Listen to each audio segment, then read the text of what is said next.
If you love coffee but you hate civilization, then you're gonna need this. What's happening, Panda Nation? Peter Von Panda here. You know I like my coffee. It keeps me going. Oh, gotta make myself a cup right now. And so I just bought this. It's by Sekaer.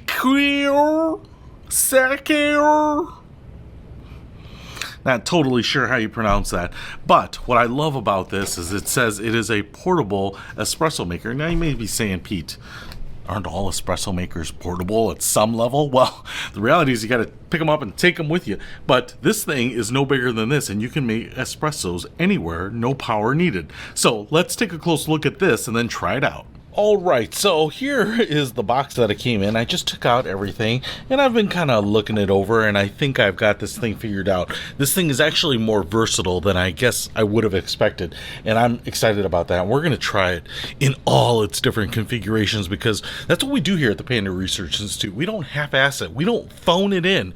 We try things out, and we take them to the breaking point. And when I mean breaking point, I'm talking about like the break dancing point. Yeah, baby! So, here it is. It kind of looks like a giant pepper grinder or something. I want to kind of show you the key pieces here. So right down here, like this bulb down here, I'm going to pull this out. This is going to be a universal piece. This is where the coffee is going to go. You kind of get this little acrylic-like cup. I guess you could drink it right out of here, and I think when you're on the road, you're going to want to. It looks pretty nice. And what I've noticed here on the bottom, this little bulb right here, this doesn't really have threading. It just kind of, it does have little tabs here, but it just kind of goes in there, and then you turn it until it locks into place. So that's all it's going to hold it in, and then you can just kind of untwist it and pull it out. So what we also get here, and you're probably going to need this if you are going to make this from coffee beans or ground coffee that you might have, is a little measuring cup, so that's kind of nice. And you also might notice here that we have two of these top covers that look pretty similar, but they're different. They actually do different things. All right, so I have this thing broken down here, and when it comes to you, some of these pieces come together, and that's kind of important because I took them apart, and I will tell you what, I spent a good deal of time with the instruction manual here, and I could not figure it out. The instruction manual appears to leave out some key details about some of these things. So I actually went on YouTube to see if I could find anyone with an instructional video on how to use this, and there are some people that have done it, but they aren't clear on some of the steps. So I'm going to go into some excruciating detail about this because it has taken me a while to figure out what we need to do.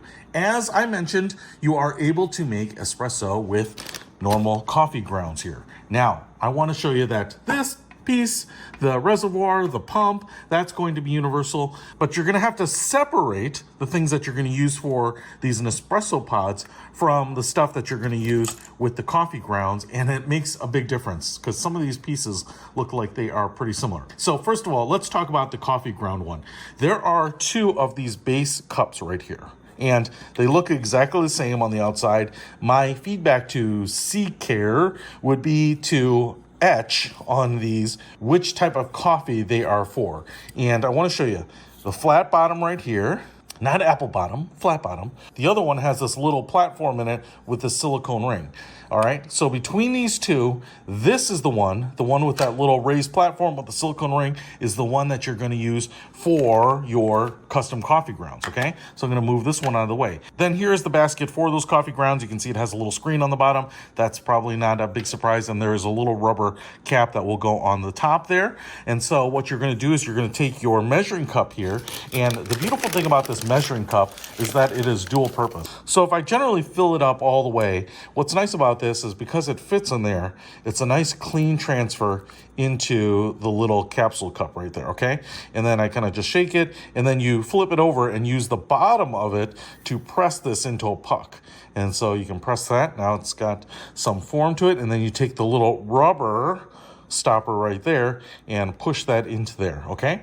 Now we take this base, and you can see there's a little bit of a recess in here. The screen is hovering maybe 5 millimeters above the bottom, and that's going to allow it to press into there, and then I think it kind of squeezes through the opening, kind of presses the little capsule up and then drips out those little holes on the bottom. So that goes in just like this, and now I can screw this into the bottom. That has to make a nice tight seal along the bottom there, so you want to make sure this is tight on there, you know, not so tight that you can't get it off. And then you're gonna take your little acrylic bottom cup here, just connect that to the bottom. And then I'm going to take my hot water and I'm going to pour it in here up to that max fill line, just like that, okay. And then I'm going to take my pump and put that on there, tighten it down, hand tight. And now we will pump and hopefully get a nice espresso.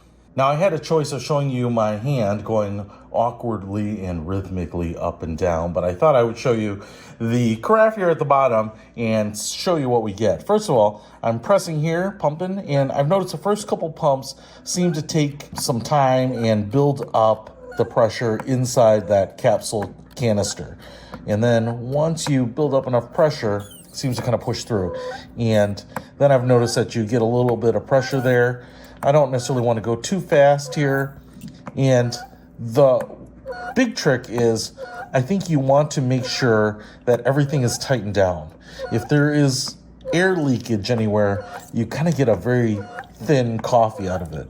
But as it were, when everything is nicely tightened and airtight, you tend to get a pretty nice little cup of espresso. And once all that water is pushed through, kind of ends about halfway up, and you can feel the pressure leaving that piston. All right, so we've got everything pushed through there, and let's taste it and see what it's like.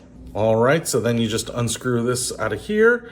I just want to tell you that the press was under very bright lights when I was pumping it, so it kind of looked a little more reddish under those lights. But as you can see, we've got a steaming cup of espresso here, and I think that's all it takes. So pretty tasty.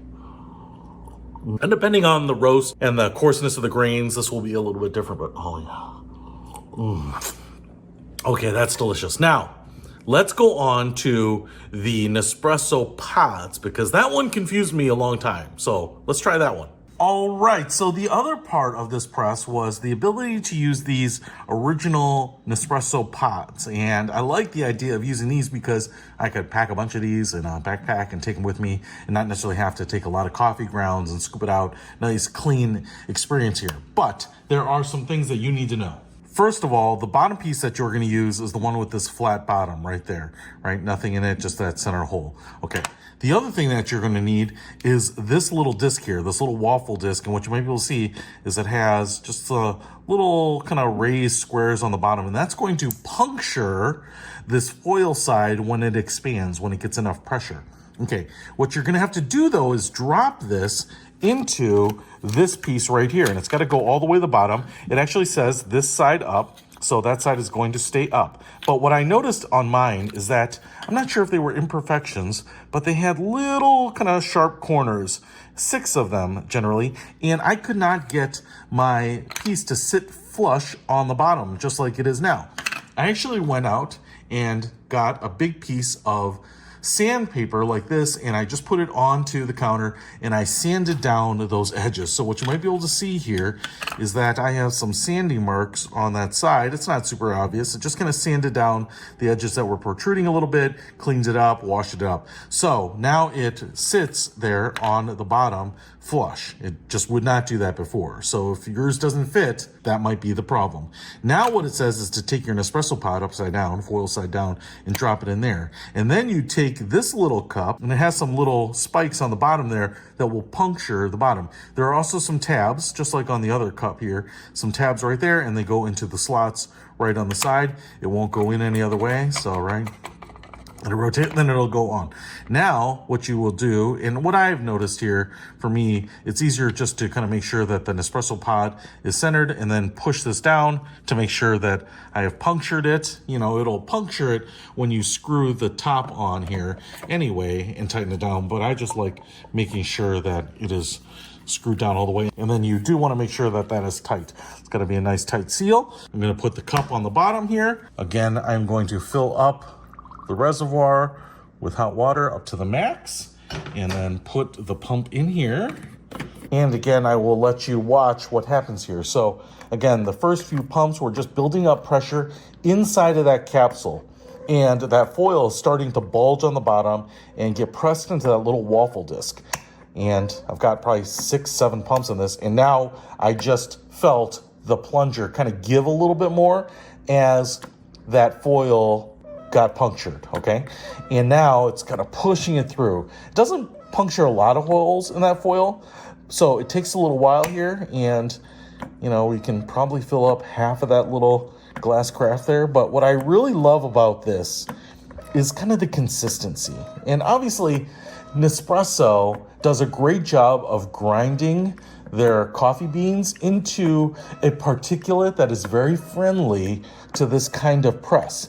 And so what we get here is almost the perfect espresso. You can see here, it's nice, it's dark. We're getting a fairly large amount of crema at the top, the cream of the crop. And now I'm feeling a lot less pressure. We're getting less squeaking there. And I think I've got all the water through there. So about halfway filled. Now that is an attractive looking espresso. Let's see if it tastes as good as it looks. All right, so I'm just gonna take this off here, and that is what we get there. And that is a good looking cup of espresso. Smells good too. So this is really, I think, where this press hits its stride. Oh, that is good. Can't even remember what flavor this is. Italian coffee ristretto. I don't know what that means, but it's got a little bit of sweetness to it. That is pretty easy to drink. And I tell you what, if you were to pour that in your little tiny espresso cup, that would look as good as pretty much anyone does espresso. So your little Sekaer pump like this is great for making espressos on the road, on a trip, but you know, no reason you can't use it at home. No reason you can't use it in your apartment or your office, or take with you when you visit the in-laws because they don't have it, and you'll never be without your espresso. So if you want to pick up this little pump so that you can use your own coffee or the Nespresso pods, I think this is a great product at a great price. It was only $40 for this thing. And now, hopefully you know how to use it. I hope I got that right. And if I have any of my instructions wrong, someone please let me know, because it's kind of hard to find them. That's good. I'll put a link to it in the description below. Peter von Panda, out.